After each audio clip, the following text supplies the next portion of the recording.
नमस्कार दोस्तों, मैं डायरेक्टर मनोज विद्यार्थी।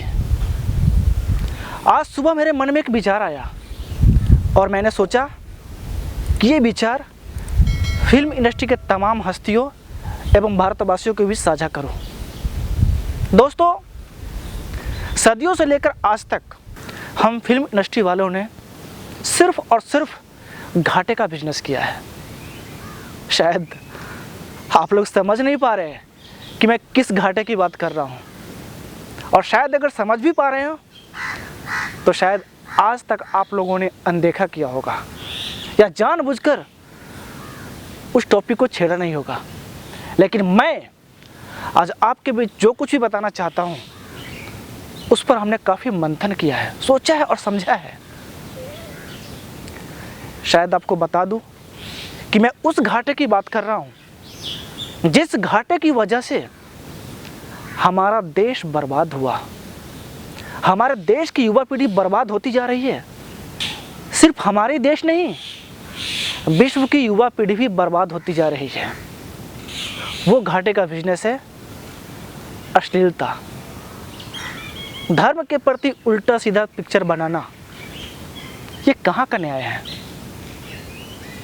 मैं मानता हूं कि हमारे फिल्म इंडस्ट्री में सभी लोग गलत नहीं हैं, कुछ लोग अच्छे हैं, लेकिन जो लोग गलत हैं उनके ऊपर स्टार का लेबल लगा हुआ है और उनकी वजह से हम सब लोग उनके हाँ में हाँ मिलाते हैं और उनके साथ गलत करते हैं। क्यों दोस्तों? हम उन बुराइयों को रोक नहीं सकते हैं? उनकी गलत मानसिकता को हम रोक नहीं सकते हैं? अगर नहीं रोक रहे हैं तो कहीं ना कहीं जो भारत में गंदगी परोस रहे हैं उस गंदगी का हिस्सा हम लोग भी है, उस गंदगी का हिस्सा हम सब हैं। मेरे कई ऐसे फ्रेंड मिले जो सामने आकर मुझे डांटा और बताया कि तुम लोग देश के गद्दार हो। मैंने बोला, किस तरह की गद्दारी की बात कर रहे हो भाई?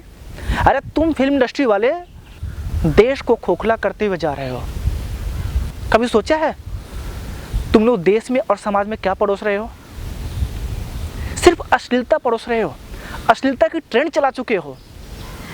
अरे कभी सोचा है कि अगर ऐसी हालात रही तो आने वाला दिन में हमारा देश का क्या होगा? दोस्तों, मेरे पास कोई जवाब नहीं था उसका। शर्म से मुझे सर झुकानी पड़ी और मुझे ऐसा रियलाइज हुआ, महसूस हुआ कि वास्तव में जो कुछ भी हम लोग कर रहे हैं वो गलत है, वो सही नहीं है। अगर इसी तरह धर्म को उल्टा सीधा बताकर हम फिल्म बनाते रहें, भारतीय संस्कृति की धरोहर को बदनाम करते रहें, तो पता है आने वाले दिन में हम फिर से गुलाम हो जाएंगे। हमारी भारतीय संस्कृति जो हमेशा से एक महान रही है, यहाँ तक कि हमारा भारत सोने का चिड़िया कहलाता था। क्यों? कुछ तो खास है, तभी तो हमारा देश सोने का चिड़िया कहलाता है।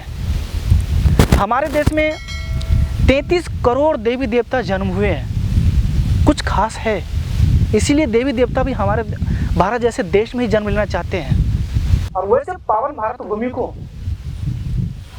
हम सब नकारते हुए जा रहे हैं। क्यों? हम सबका दायित्व नहीं है ऐसी पवित्र भारत भूमि के गाथा को विदेशों तक पहुंचाऊं? आज हम लोग क्या कर रहे हैं? अगर गौर से सोचेंगे कि आज हम लोग क्या कर रहे हैं तो शायद आपको नजर आएगा कि आज हम जो कुछ भी कर रहे हैं वो फिल्म इंडस्ट्री के कुछ जाने माने प्रोड्यूसर है, बहुत बड़े प्रोड्यूसर है, अच्छे प्रोड्यूसर माने जाते हैं अपने आप में, उनको हम मान सम्मान सब कुछ देते हैं, लेकिन वो भारत का खाकर विदेश का गाते हैं। वो हमारे भारत के नहीं है, वो विदेशी एजेंट है, वो विदेशों के लिए काम करते हैं। वो विदेश से गंदगी लाकर और हमारे देश को तोड़ते हैं। वो विदेश से असली जैसे पिक्चर बनाकर हमारी संस्कृति को तोड़ना चाहते हैं, हमारी युवा पीढ़ी को बर्बाद करना चाहते हैं। क्यों नहीं समझ में आ रहा है आप लोग को? उन्हें विदेश से पैसा मिलता है, उन्हें विदेश से पैसा मिलता है कि आप भारतीय संस्कृति को हनन करो, भारतीय संस्कृति के संस्कार को तोड़ दो, खत्म कर दो।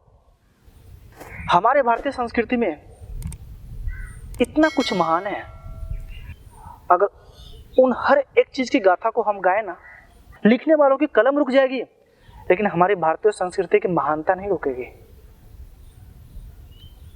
अरे पिक्चर बनाना ही है तो अच्छे कंटेंट है उसके ऊपर बनाओ, संतों के ऊपर बनाओ, अच्छे धर्म को लेकर हाईलाइट करो, अच्छी अच्छी बातें बताओ। ब्रह्मचर्य है, क्यों हम युवा पीढ़ी को बर्बाद करते जा रहे हैं?